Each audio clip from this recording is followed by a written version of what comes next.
Bonjour, Papa Manda. Bonjour, ma soeur. Bonjour. Aujourd'hui, le grand dialogue CANAF 54 fait appel à vous pour nous parler de la société et de la famille. Il est un constat. On assiste aujourd'hui à la détérioration de la famille, cellule de base. Pouvez-vous nous dire quelque chose là-dessus? La détérioration de la cellule de base, il y a plusieurs éléments qui entrent en compte. Il y a plusieurs éléments qui entrent en compte. Nous assistons tous aujourd'hui, parents que nous sommes, à se plaindre que ça ne va pas, ça ne va pas.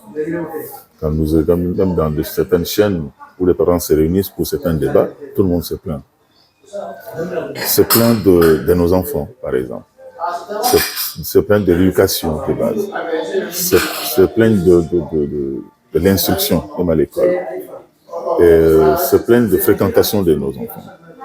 Bon. Et aussi, nous sommes exposés tous, que ce soit parents ou enfants, nous sommes exposés tous à beaucoup de choses de la vie qui nous incitent à acheter ou à voir. Et ça fait des envies un peu exagérées, je dirais. Bon, chacun voudrait avoir ceci, chacun voudrait avoir cela, ainsi de suite. Les mauvaises envies arrivent. Tout le monde veut vivre mieux, bien, et peut-être au-delà de ses moyens. Et quand on commence à penser à ça, ça peut créer aussi un déséquilibre. Parce que très souvent, on ne regarde pas toujours sa poche. On a envie de ce qui se passe ailleurs. Ou ce qu'on voit dans les vitrines. Et ce n'est pas ça. Ce qui crée encore des déséquilibres aujourd'hui, nous sommes africains. Bon, il y a d'autres personnes ou d'autres nationalités qui viennent d'ailleurs. Et nous avons nos coutumes et notre moyen de vivre, notre façon de vivre en fait. Et quand nous arrivons ici, nous trouvons d'autres coutumes aussi. Et ça crée toujours un déséquilibre. Ça crée un déséquilibre au niveau de l'adaptation. Est-ce que nous gardons nos coutumes à nous? Est-ce que nous copions les coutumes des autres? Soit on le copie en mal, soit on le copie en bien. Bon. Là, je voudrais arriver à l'éducation de base. Par exemple, chez nous, les filles, on les éduque autrement que les garçons. Vous comprenez? Les filles, on les éduque d'autre manière, les garçons, c'est d'une autre manière. Ce qui fait que quand ces deux personnages, quand ces deux enfants évoluent pour que la société qui va arriver, que puisse les accueillir, qu'ils puissent aussi savoir comment se comporter là-dedans. Mais aussi, on nous dit aujourd'hui, vous êtes tous égaux. Mais c'est cette égalité-là qui est peut-être mal interprétée aussi.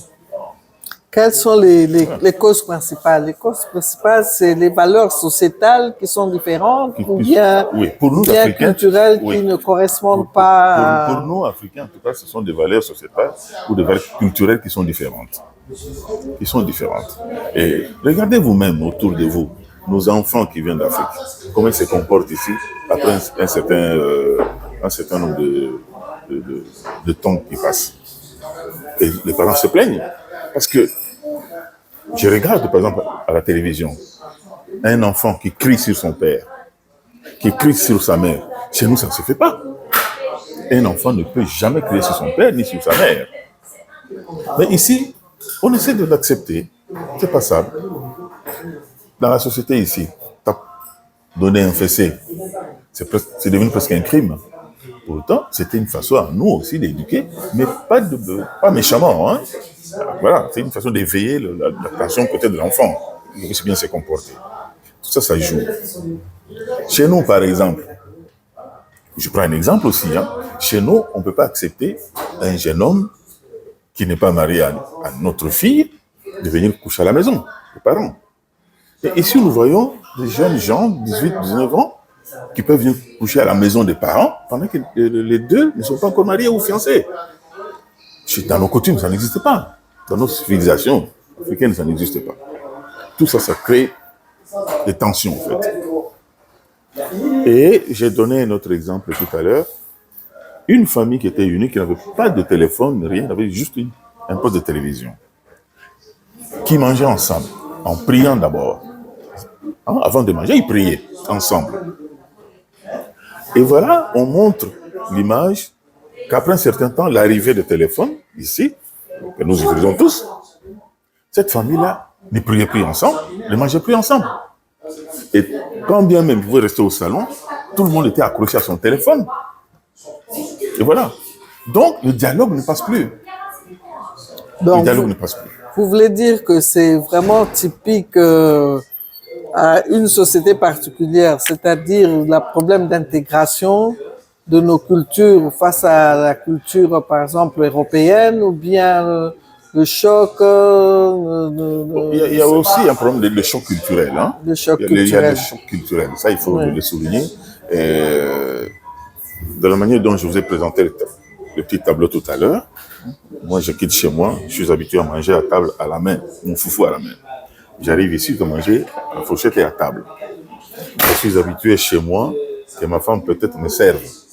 Ok, j'arrive ici, on me dit non, va te servir à la cuisine. Tu vois, c'est un peu différent aussi de chez nous. Bon, chez nous, un enfant ne peut pas rentrer à la maison au-delà des heures prévues par les parents ou fixées par les parents. Une fois la porte fermée, c'est fini. Mais ici, quand l'enfant, tu cries sur l'enfant, il appelle la police. Alors, chez nous, quel est cet enfant qui peut appeler la police parce que tu l'as puni? Ça n'existe pas. Moi, j'ai vécu le cas de mon fils où, parce que le papa a crié parce que la fille n'avait pas fait la vaisselle, papa est revenu à 19h de travail. L'enfant est arrivé à 17h à la maison, la vaisselle était abandonnée, papa arrive, mais pourquoi tu n'as pas fait la vaisselle? La fille commence à crier, papa crie aussi, et la fille entre dans la chambre, elle appelle la police. Est-ce que chez nous, ça se fait seulement? Vous voyez, quand je parle de choc de culture, et l'éducation aussi de base. Les conséquences de la famille dans ce cas, les conséquences. Les conséquences, c'est qui fait que les familles ne sont plus tellement soudées.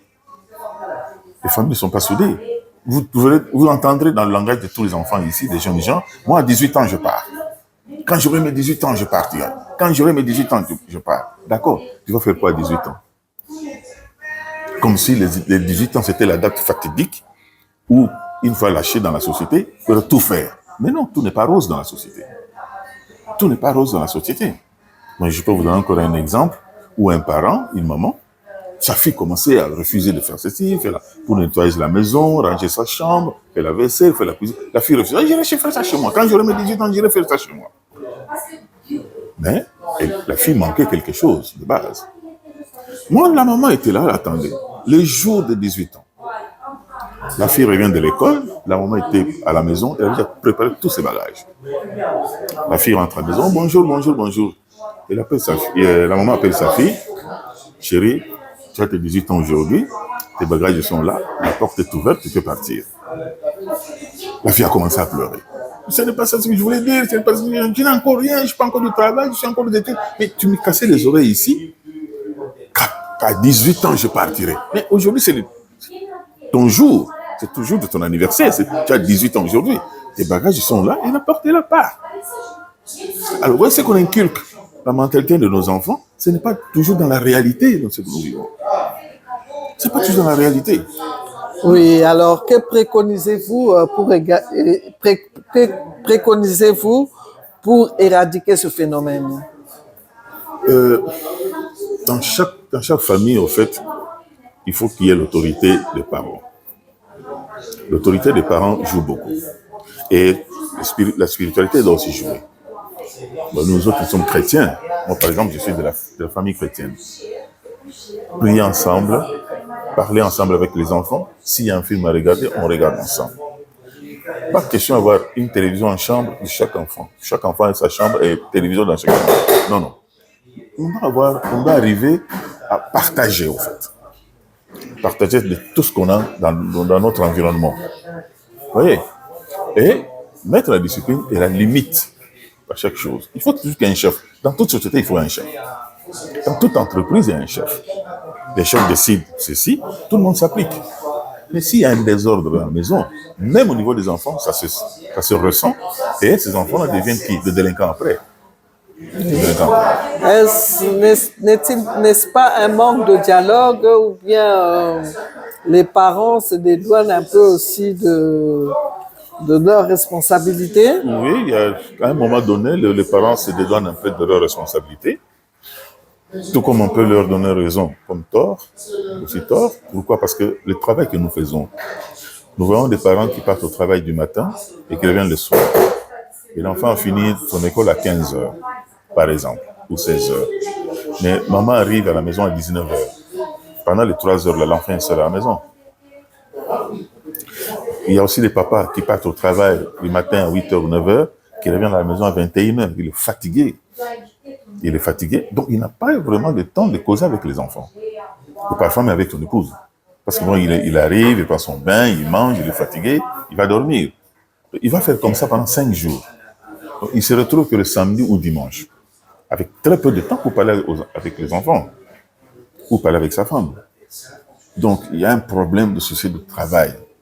Le travail nous prend beaucoup de temps, et nous n'avons plus le temps de parler soit avec nos maris, soit avec nos épouses, soit avec nos enfants. Vous voyez, c'est une des conséquences. C'est ça la société, au fait. Quel conseil pouvez-vous donner aux parents et aux enfants, aux jeunes en général et aux encadreurs? Le premier conseil, c'est d'abord le dialogue. Quel que soit le peu de temps qu'on peut disposer, parler avec les enfants, discuter avec les enfants, leur parler de chez nous, de nos histoires, de nos coutumes, de notre religion, tout dire. Et les enfants calquent le modèle des parents. De la manière où vous, les parents, vous conduisez à la maison, c'est de la même manière que les enfants auront comme modèle. Vous voyez, si les parents n'ont jamais prié à la maison, comment voulez-vous que cet enfant le prie en dehors de ça? C'est aussi un phénomène spirituel, alors. Un phénomène spirituel. La crainte de Dieu dans la famille. La crainte de Dieu, ça joue beaucoup. Ça joue beaucoup. Que l'enfant sache quand même, ne serait-ce que pour nous chrétiens catholiques, par exemple, que l'enfant sache quand même faire un signe de croix. C'est déjà important. Moi, j'ai vu, j'ai amené mon petit-fils un jour à l'église. Et mon petit-fils ne savait pas pourquoi est-ce qu'on donnait quand on a pas la Bible. L'hostie. Non, ce qu'on met dans le panier là. Les offrandes. Les offrandes. Demande, mais papi, pourquoi tu as mis l'argent là-bas? Les offrandes, c'est quoi? Je lui dis, quand nous sortions de l'église, je t'expliquerai. Donc, amener les enfants à l'église, c'est très important. Ça fait beaucoup pour l'épanouissement de l'enfant. Pas seulement l'épanouissement spirituel, c'est le plan physique aussi, ça joue beaucoup. Et l'enfant, et l'éducation à l'école, ou l'instruction à l'école, l'éducation à la maison, plus la spiritualité, donc l'évangile ou tout ça, ça mène à ce que l'enfant puisse bien grandir. Comme ça, il a tous les atouts, il sera un homme moderne, un homme complet. Il faut faire la part de choses, un travail spirituel à la maison d'abord, un travail spirituel à l'église, et dans le cadre de la société. Voilà. Et là, ça fait quoi? La suite ou la conclusion de tout, l'enfant saura ce qui est bien et ce qui est mal. Parce qu'il a appris ça. Le manque de respect, insulter quelqu'un, frapper quelqu'un, nous voyons dans le métro, par exemple, laisser la place aux personnes âgées, ça fait partie de l'éducation de base et même de la religion aussi. Voilà. Oui, Papa Manda, merci beaucoup. Pouvez-vous nous parler un peu de vous? De moi. Bon, moi je viens du Congo, en fait, du côté de Kalemi là-bas, chez moi, plus particulièrement de Moba. J'ai grandi à Kalemi avec ma famille, mes parents. Puis de Kalemi, je suis arrivé à Kinshasa. Comme j'ai trouvé ma maman, j'ai grandi avec ma maman par après parce qu'elle n'a pas été décédée. Et puis ensuite, après les études, Kinshasa, au Congo donc, au Zaïre à l'époque, j'ai immigré en Belgique. Et puis j'ai fait venir ma femme avec les enfants et nous avons évolué ensemble. Aujourd'hui, presque tous mes enfants sont mariés. Ils ont chacun Voilà. Donc, ce que nous on disait aux enfants, il faut fréquenter l'église, connaître Dieu, et tous mes enfants partent à l'église, sauf prier. Voilà. Et ils sont stables. Évidemment, entre eux, il y a peut-être un couple qui a raté, mais la majorité est chez soi. C'est déjà fait un plaisir, c'est une bénédiction pour nous. Voilà. Donc, la spiritualité joue beaucoup pour l'équilibre et des enfants et des parents, ou et des parents et des enfants. Merci, Papa Manda. Vous avez un mot de la fin? Un mot de la fin, c'est veiller plutôt aux mauvaises envies. Parce que le téléphone cache beaucoup de choses. Et le téléphone aujourd'hui détruit beaucoup de couples. Parce qu'il y a beaucoup de mensonges là-dedans. Et tout ce qui se passe dans nos téléphones ici, ou dans nos réseaux sociaux, c'est pas toujours la vérité. C'est pas toujours la vérité. Il y a beaucoup de mensonges dedans aussi. Voilà. Et on voit les enfants accrochés à ça. Nous voyons les enfants qui se jettent par la fenêtre. Nous voyons des enfants regarder le film, par exemple, pornographique. Bon, et voilà, ça nous amène où? C'est un outil de travail ou de communication. Mais aujourd'hui, ça devient un outil de destruction. Le téléphone aujourd'hui devient un outil de destruction. Combien de couples ne sont pas disloqués à cause du téléphone, tout simplement? Combien de couples aujourd'hui ne sont pas disloqués à cause du téléphone? Maintenant, pouvons dire, est-ce que c'est un bon outil ou un mauvais? Si nous devons faire maintenant les statistiques, qu'est-ce que ça nous apporte dans le téléphone? Le mal ou le bien? Vous voyez? C'est la société à juger, hein? Bon, on ne sait plus sortir de là. Il y a aussi les fréquentations. Il y a aussi des Éléments de fréquentations. fréquentation aussi. Il y a éléments de fréquentation parce que moi, personnellement, il y a beaucoup d'éléments ici dans mon téléphone que je ne sais pas utiliser. Mais vous verrez les enfants, il y a plein de trucs qui savent aller dedans, aller chercher dans des petits recoins, des petits trucs où les parents ne savent pas. Que les parents ne savent pas. Mais la société doit nous aider, les responsables aussi, politiques, administratifs, ceux qui sont dans des écoles aussi. Les écoles aussi doivent nous aider beaucoup. Parce que parfois, à la maison, ça ne marche pas. Vous voyez, dans le temps, nous, quand on grandissait, que l'enfant ne se comportait pas bien à l'école, on convoquait les parents. Pourquoi l'enfant se comporte de telle manière, qu'est-ce qu'il y a comme problème? On arrivait à trouver une solution, comment éduquer l'enfant. Parce que les enfants qui écoutent rien que par la parole, calmement, l'enfant écoute. Il y a des enfants qui écoutent, il faut un peu crier. Il y a des enfants qui écoutent un peu, il faut stimuler un peu, donner un petit baffe. Comme ça, ils craignent. Tout dépend de l'éducation, de la manière dont on réajuste l'éducation dans chaque couple, dans chaque famille. Il n'y a pas une ligne droite pour dire, bon, il faut éduquer l'enfant de telle manière, tac, tac, tac, tac. Non, ça dépend de l'environnement, ça dépend de l'éducation des bases, de là où on vient, de la religion. Parce qu'un enfant grandit, par exemple, sous les toits de la religion musulmane, ce ne sera pas la même éducation qu'un enfant grandit dans la religion catholique, par exemple, ou bouddhiste. Vous voyez? Mais nous nous retrouvons tous dans la même société, avec des mentalités différentes. Oui. Donc, il faut savoir mettre des garde-fous. Ah, voilà. Voilà. Il faut qu'il y ait une ligne de conduite à partir déjà de la maison. À partir de la maison. Parce que la base de tout, c'est la maison. Et les parents doivent être unis en parlant le même langage. Parce que nous sommes dans la famille, moi personnellement, et mon couple c'est dans la famille chrétienne, donc nous devons rester dans la même vision des choses, la même compréhension, la même spiritualité. Parce qu'aujourd'hui, vous pouvez trouver quelqu'un, le mari prie chez les catholiques, la femme est chez chez les kimbanguistes, vous n'avez pas la même spiritualité en ce moment-là. Non, ça ne va pas. Vous devez garder la même. Dans la Bible, on dit qu'il faut garder la même spiritualité.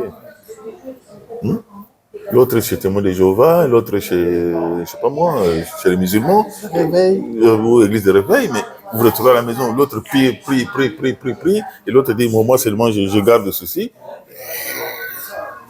Il y a des problèmes aussi dans le couple à cause de ça. Hein?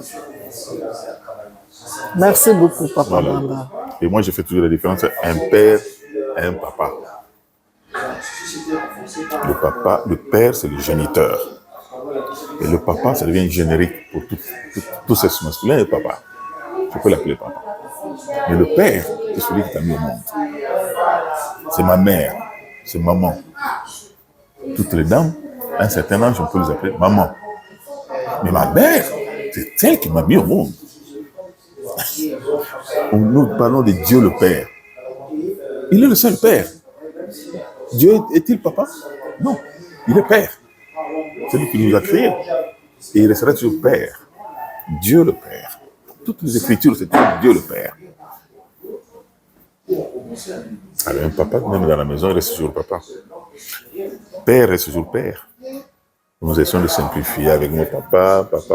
Mais ma papa, et il y a Père. C'est mon Père. Quand je présente mon Père devant les gens, je dis c'est mon Père, je ne dis pas vous présenter, c'est mon papa. Non. C'est mon Père. Comme ça, les gens savent devant c'est mon géniteur. Ça change la donne. C'est mon papa. Bon. Peut-être, mon papa, on a eu beaucoup bouillé. Quand mon papa a eu beaucoup bouillé. Peut-être à l'équipe ou tout. Non. Il peut en avoir plusieurs. Papa. Voilà, on n'a qu'un seul père. On n'a qu'un seul père. En tout cas, on n'a qu'un seul père. Et on n'a qu'une seule mère. Voilà. Merci beaucoup, papa. Je vous en prie. Que Dieu vous bénisse. Merci beaucoup, merci. Je ne sais pas si j'étais à la hauteur parce que non. Merci beaucoup, Monsieur Manda. Vous êtes de la famille chrétienne. Oui, je suis de la famille chrétienne, ici à Bruxelles. C'est une communauté qui a commencé à Kinshasa, qui est une très grande communauté d'ailleurs. Et nous sommes très nombreux. Et ici, nous prions à Bruxelles. Tous ceux-là qui veulent entrer ou prendre contact avec notre communauté, c'est juste taper sur Google Famille chrétienne de Bruxelles, vous aurez l'adresse et tout ce qui peut apparaître. Et nous sommes là depuis une bonne dizaine d'années, 17 ans, presque 18 ans aujourd'hui. Merci, M. Manda, d'avoir participé au grand dialogue de CANAF 54, ici à Bruxelles, dans le restaurant La Vie de Bruxelles. Oui. C'est Madame Marie-Josée Bétou. Ok. Ça sera.